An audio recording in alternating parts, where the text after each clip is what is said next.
ሰላም ጤና ይስጥልን አድማጭ ተመልካቾቻችን ሐምሌ 29 2018 ዓ.ም ላይ እንገኛለን። በዚህ ሰዓት የተለያዩ መረጃዎችን ወደ እናንተ የማደርስ ይሆናል። ከያዝኳቸው መረጃዎች መካከል በኢትዮጵያ በተለያዩ አካባቢዎች ያለው ወታደራዊ እንቅስቃሴ፣ የግንባር መረጃዎችን እንዲሁም ደግሞ ወታደራዊ ፍጥጫዎችን የተመለከቱ አዳዲስ መረጃዎችን በዚህ ሰዓት ወደ እናንተ አደርሳለሁ። እየተከታተላችሁ አብራችሁ እንድትቆዩ ነው በአክብሮት የምጋብዛችሁ። በተለይ በሰሜን ምስራቅ ኢትዮጵያ ከፍተኛ የኃይል ክምችት፣ ከፍተኛ የመሳሪያ ስምሪት እየተደረገ ነው የሚገኘው። ከዚህ ጋር በተያያዘ በማይጨው እስከ ወልዲያ ባለው ቀጠና በአመዛኙ የራያ ቀጠናዎች ተብለው በሚጠሩት አካባቢ እንዲሁም በዋግኽምራ ግንባር በአፋር ትይዩ አካባቢዎች ያለው አሁናዊ ሁኔታና የ24 ሰዓት መረጃ ምን ይመስላል የሚለውን በተመለከተ ዝርዝርና አሁናዊ መረጃ አደርሳችኋለሁ። በተለያዩ አካባቢዎች ያሉ እንደዚሁ የግንባር መረጃዎችን ማሰናድቻለሁ። ፖለቲካዊ፣ ዲፕሎማሲያዊ መረጃዎችን እየተከታተላችሁ እስከመጨረሻው አብራችሁ እንድትቆዩ ነው በአክብሮት የምጋብዛችሁ። በአዲስ አበባ የሚወስደን መረጃ አለ። አዲስ አበባ የሚወስደን መረጃ ደግሞ ምክክር ኮሚሽኑ እንግዲህ ብዙዎቹ አሁን ዘግይተው ነው እየተረዱት የሚገኙት። ከዚህ አንጻር የወጡ መረጃዎች አሉ። በሌላ በኩል ኦህዴድ እንግዲህ በመሬት ላይ ካሰማራው መጠነ ሰፊ የእግረኛ ሰራዊት፣ የኮማንዶ፣ የአየር ኃይል፣ የድሮን እንዲሁም ደግሞ የመካናይዝድ መሳሪያ ባሻገር እንደ ምክክር ኮሚሽን ወይም ደግሞ በተለያዩ መንገድ ያሉ ስልቶችን እንዲሁም ደግሞ ድርድርና ሌሎችን ለስልጣኑ ማራዘሚያ ስልቶች አድርጎ ቀርቧል። ድርድርን በተመለከተም አዲስ የተሰማ መረጃ አለ። እሱን ጨምሮ ስለ ምክክር ኮሚሽኑና የኦህዴድ የማይጠግብ ፍላጎትና አዲስ አበባን ለመዋጥ ያደረገው እንቅስቃሴ የፈጠረውን ቁጣ የተመለከቱ መረጃዎችንም አደርሳችኋለሁ። እስከ መጨረሻው አብራችሁን ቆዩ። ሀሳብና አስተያየት ቢኖራችሁ ጥቆማ ዜናችን@gmail.com ላይ ልታደርሱ ትችላላችሁ። ብዙዎቻችሁ ሀሳብ አስተያየቶችን እያደረጋችሁ ስለሆነ ተሳትፏችሁም ከወትሮ በተለየ ሁኔታ ስለጨመረ በእጅጉን የማመሰግነው። አሁንም ተሳትፏችሁ ተጠናክሮ ይቀጥል። ወደ መረጃዎቹ ነው የሚሄደው። በቀጥታ በአዲስ አበባ ሀገራዊ ምክክር ሂደት ላይ ያለውን አጠቃላይ ሁኔታ በተመለከተ የሌላ ክልል ተወካዮች መድረክ ረግጠው ሊወጡ መሆናቸውን ለኢትዮ ፎከስ ገልጸዋል። እንግዲህ ያደርጉታል አያደርጉትም የሚለው ጉዳይ እንዳለ ሆኖ ግን ለኢትዮ ፎከስ ተሳታፊዎች እንደገለጹት በሀገራዊ ምክክር ሂደቱ ላይ በፖለቲካ መድረክ ላይ በተነሱ መሰረታዊ አጀንዳዎች ዙሪያ ከፍተኛ አለመግባባትና የሀሳብ ልዩነት መፈጠሩ እንዲሁም ደግሞ ብልጽግና በእጅ አዙር አቋም ለውጦ መምጣቱና የብልጽግና ተወካዮች የሽመልስ አብዲሳን አቋም እንዲያንጸባርቁ መደረጉን ተከትሎ ከፍተኛ ውጥረት ውስጥ መግባቱን ገልጸዋል። በተለይ በአዲስ አበባ በህገ መንግስታዊ ማዕቀፍ፣ በፌዴራል የስራ ቋንቋ፣ በምክክር ኮሚሽኑ ገለልተኝነት ዙሪያ የተያዙ አቋሞች አዲስ የፖለቲካ ውዝግብ ቀስቅሰዋል። ብዙዎቹ ይህን መድረክ ረግጠው እንደሚወጡ ነው እየገለጹ የሚገኙት። ሁኔታውን ተከትሎ የሌሎች ክልሎች ተብለው የሚጠሩት ከነ ጌታቸው ረዳ ተሳታፊዎች ከነ ኬሪያ ኢብራሂም እና ከነ ሽመልስ አብዲሳ ተሳታፊ ውጭ ያሉ የሌሎች ኢትዮጵያውያን ተወካዮች ረግጠው ሊወጡ መሆናቸውን ነው እየገለጹ የሚገኙት።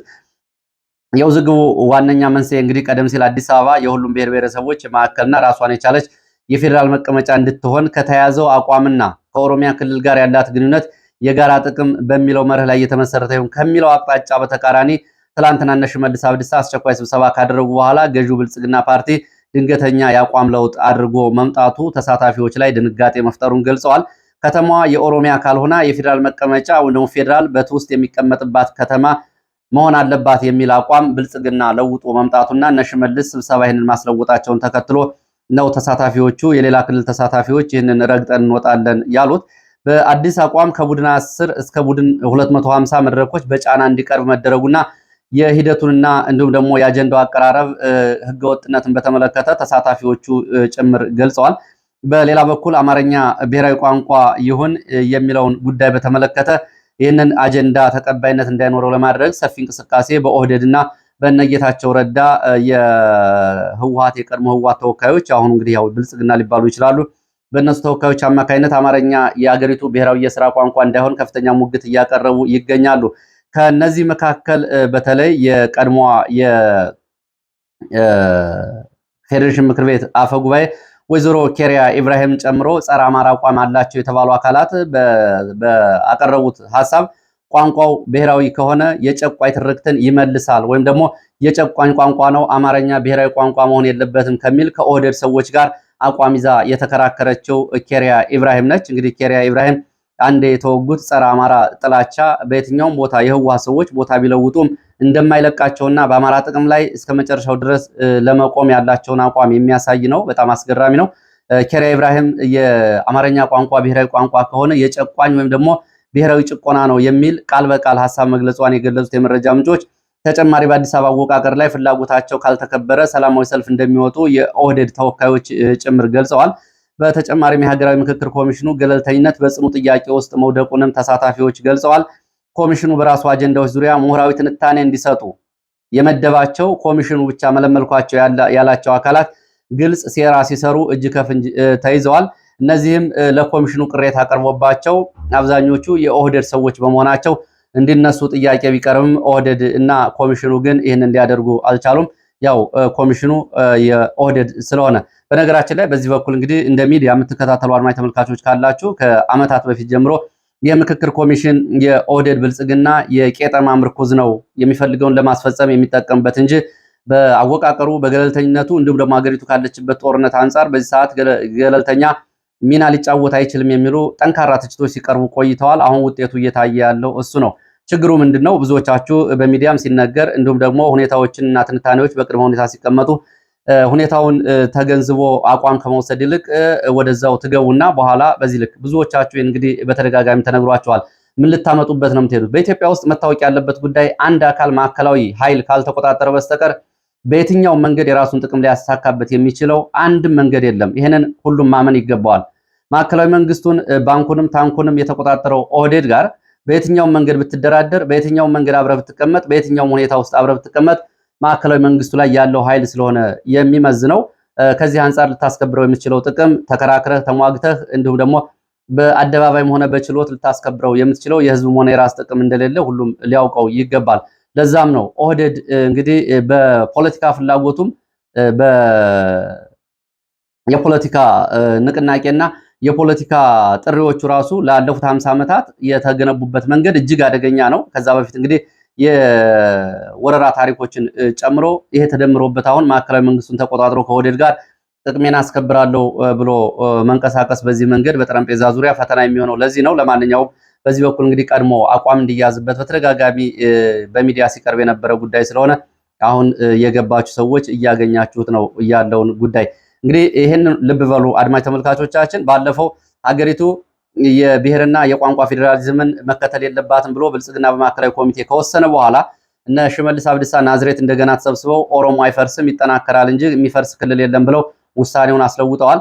አሁን ደግሞ እና አብይ አህመድ ለይስሙላ በብልጽግና ስራ አስፈጻሚ ባላቸው ሰንሰለት አዲስ አበባና ድሬዳዋ የፌዴራል ተጠሪ ከተማ ሆነው ይቀጥላሉ የሚል አቋም ካስቀመጡ በኋላ እነ ሽመልስ አብዲሳ አስቸኳይ ስብሰባ አድርገው ነው ይሄን የአቋም ለውጥ ያደረጉት።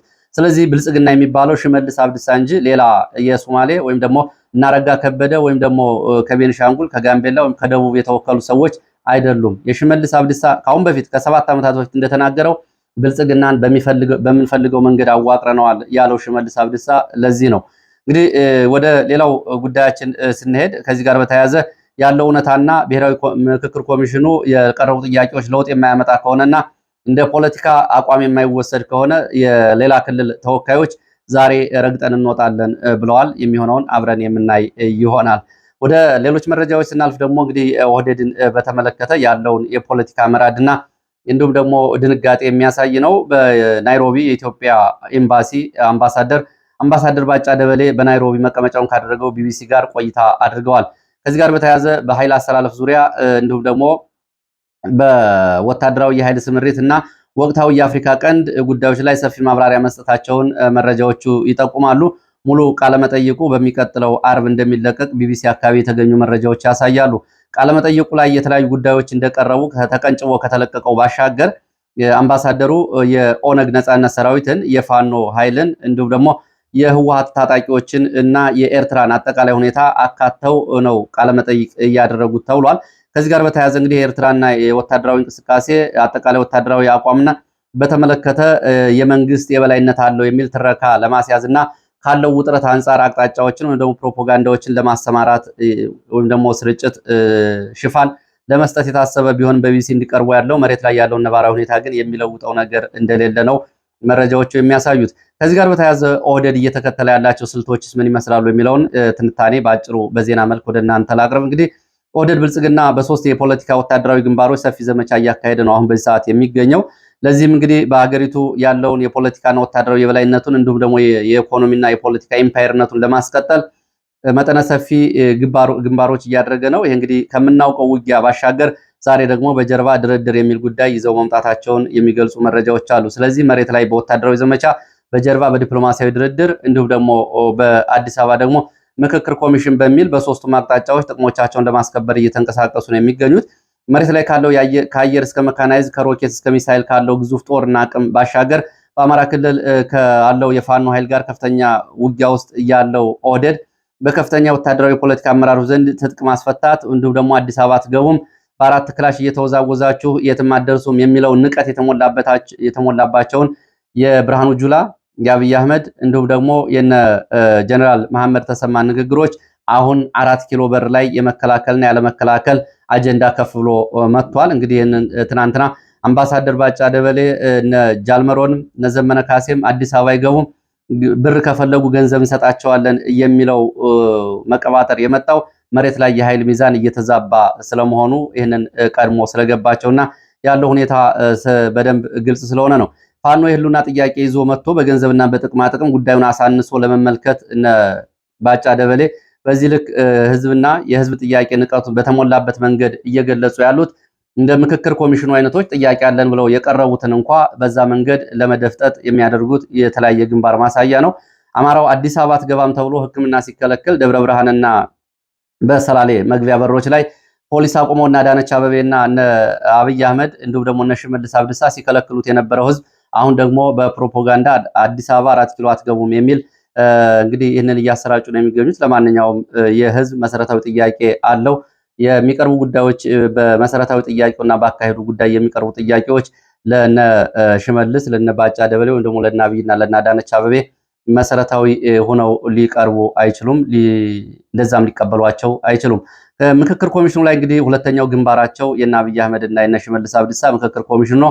በዚህ ላይ እንግዲህ ከላይ በቀረበው ጉዳይ አዲስ አበባን ጨምሮ ህገ መንግስትን ጨምሮና የፌዴራል አወቃቀርና የአማርኛ ብሔራዊ ቋንቋን በተመለከተ የያዙት አቋም እንግዲህ ሁለተኛው ግንባራቸው ነው። በዚህም በእነሱ ፍላጎት የኦሮሞን የፖለቲካ ኢምፓየር የኦህዴድን የበላይነት ለመጫን የሚያደርጉት ነው። ሶስተኛው ዲፕሎማሲ ነው። ከዚህ ጋር በተያያዘ ከህወሓት ጋር በጀርባ ድርድር ለማድረግ አዲስ የፖለቲካ ጥምረት ለመፍጠር እንቅስቃሴ እየተደረገ መሆኑን የሚገልጹ መረጃዎች ወጥተዋል። ከነዚህ ጋር በተያያዘ እና አምባሳደር ግርማ ብሩ ከኦህዴድን ወክለው ከህወሓት ሰዎች ጋር በጀርባ ንግግር ለማድረግ እንቅስቃሴ ላይ መሆናቸውና ይህም ከነ አብይ አህመድ እንደዚሁ እና ከውጭ ሀገራት አምባሳደሮችና ኤምባሲዎች ጋር በአፍሪካ ህብረት ጭምር መንገዱን እንዲገፉበት አቅጣጫ ተሰጥቷል ተብሏል።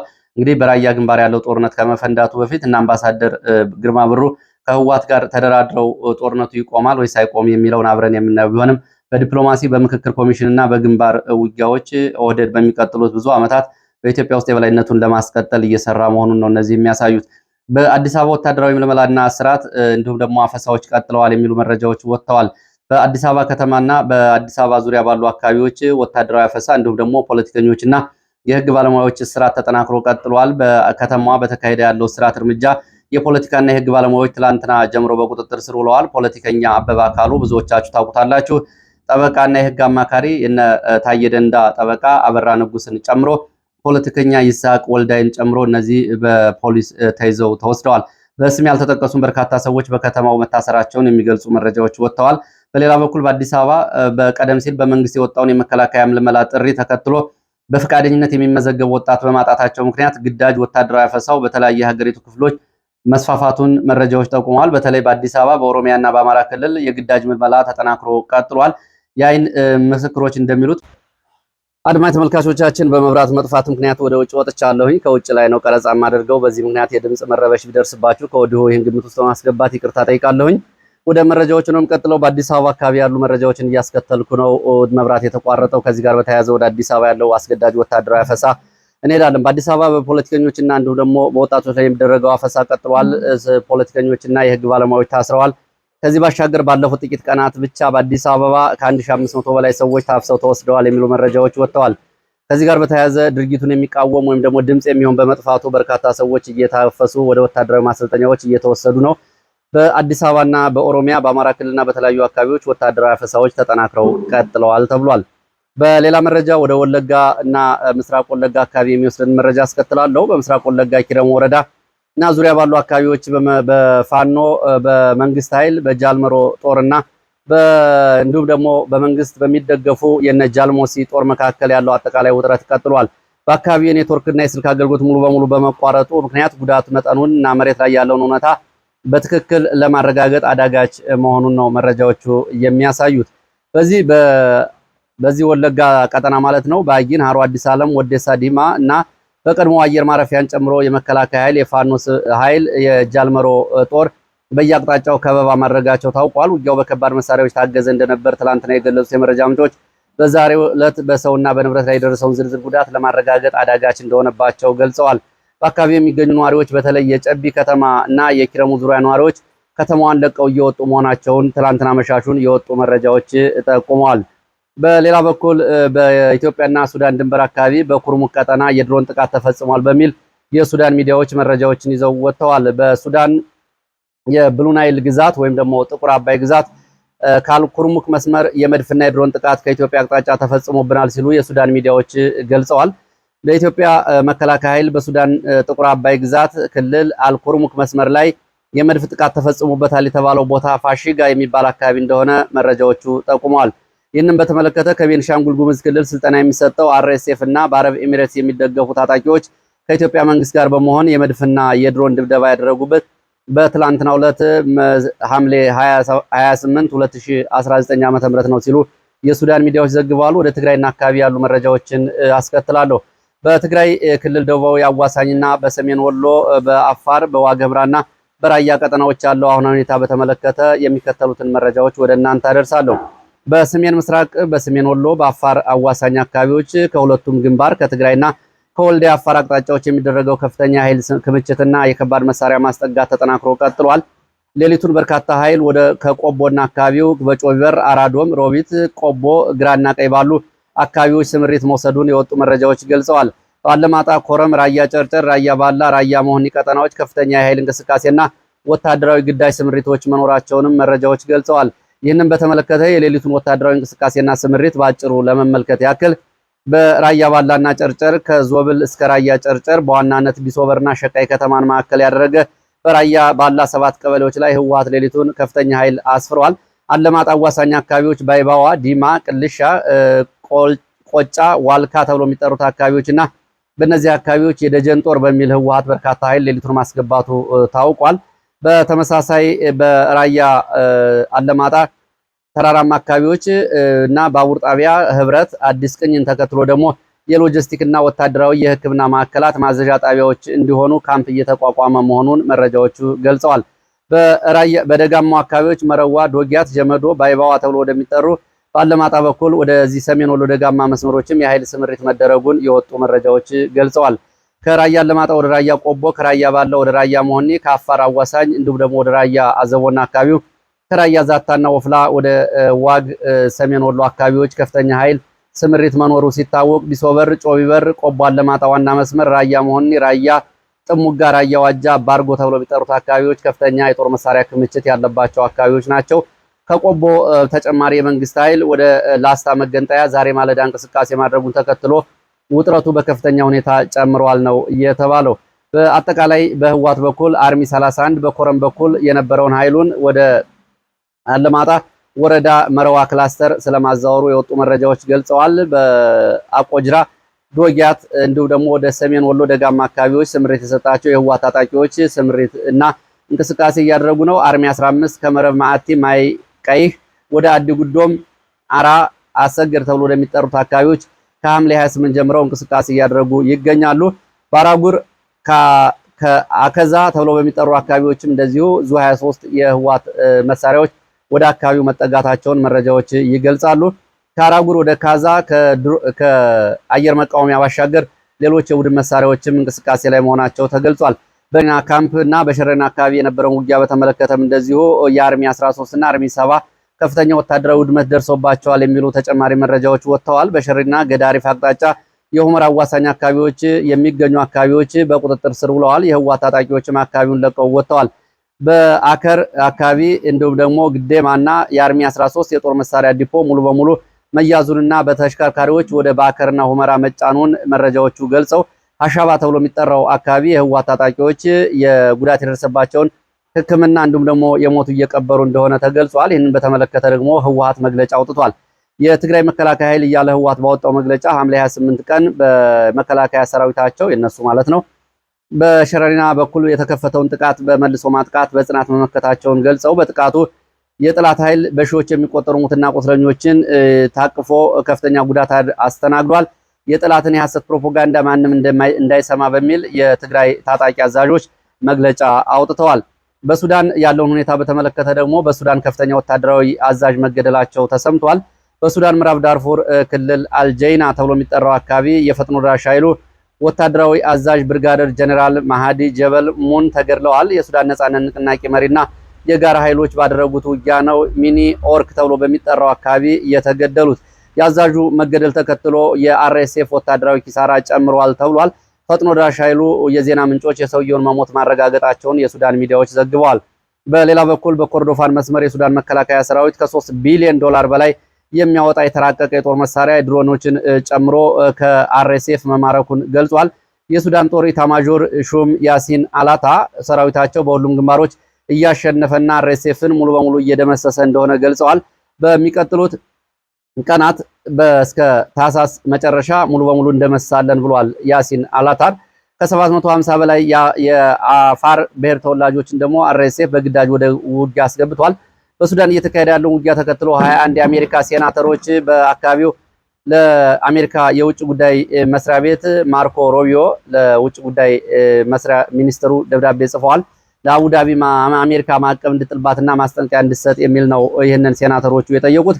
ለአረብ ኤሚሬትስ ማንኛውም ሀገር ጦር መሳሪያ እንዳይሸጥና የሱዳን ቀውስ ከዚህ በላይ እንዳይባባስ በሚል እንደዚሁ ደብዳቤ ጽፈዋል። 500 ሺህ የአልወይድ ከተማ ነዋሪዎች ህይወት አደጋ ውስጥ ነው በሚል 21 የአሜሪካ ሴናተሮች ለአሜሪካ የውጭ ጉዳይ መስሪያ ቤት ለማርኮ ሩቢዮ ደብዳቤ ጽፈዋል። በሶማሊያ ፑንትላንድ አካባቢ ከባድ ውጊያ መቀስቀሱ ተገልጿል። በፑንትላንድ የደህንነት ኃይሎችና በሶማሊያ ፌዴራል መንግስት አብሬ ነኝ በሚል ፒኤስኤፍ አካባቢ በተቀሰቀሰ ውጊያ ከፍተኛ ጉዳት ደርሷል። የሞቃዲሾው ፕሬዝዳንት ሐሰን ሼክ መሐመድ ቱርክ ለሀገራቸው የባህር ላይ ደህንነትና ወታደራዊ ድጋፍ እያደረገች ላለው አጠቃላይ ድጋፍ ምስጋና አቅርበዋል። ስትራቴጂካዊ አጋራችን ናት ሲሉ ተናግረዋል ሐሰን ሼክ መሐመድ። ሌሎችና ተጨማሪ መረጃዎችን በሌላ የመረጃ ሰዓት ይዤ እመለሳለሁ። በዚህ አስቸጋሪ ሁኔታ ስለተከታተላችሁ በእጅጉ አመሰግናለሁ። መልካም ጊዜ